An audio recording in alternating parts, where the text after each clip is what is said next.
Cujus Est Dominium, Pejus Est Periculum, untuk sekarang kita akan membahas mengenai perpeloncoan. Perpeloncoan adalah praktik yang sering terjadi dalam kegiatan penerimaan anggota baru di organisasi, kampus, atau sekolah yang melibatkan tindakan yang dapat mengarah pada penghinaan, kekerasan fisik maupun mental, serta pemaksaan terhadap peserta. Aspek hukum perpeloncoan di Indonesia. Di Indonesia, perpeloncoan dapat dikategorikan sebagai tindakan yang melanggar hukum karena bisa termasuk dalam tindak kekerasan, perundungan bullying, atau pelecehan. Beberapa dasar hukum yang dapat digunakan untuk menindak praktik perpeloncoan antara lain. Pertama, Undang-Undang Nomor 12 Tahun 2022 tentang Tindak Pidana Kekerasan Seksual.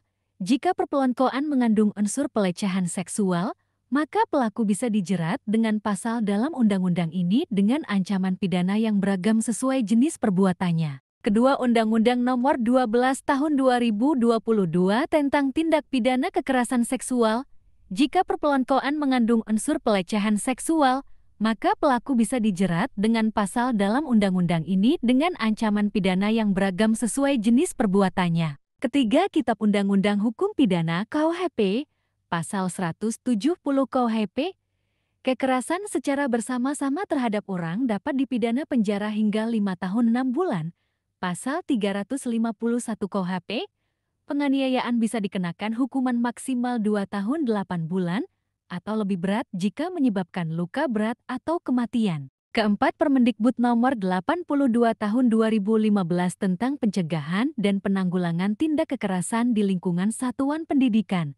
Setiap bentuk kekerasan, termasuk dalam rangka perpeloncoan, dilarang di lingkungan pendidikan dan wajib dicegah oleh institusi pendidikan. Kita lanjutkan pembahasan mengenai perpeloncoan di part selanjutnya.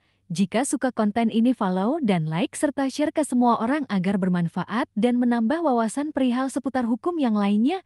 Jika ada pertanyaan atau pembahasan mengenai hukum lainnya, silahkan komen konten ini.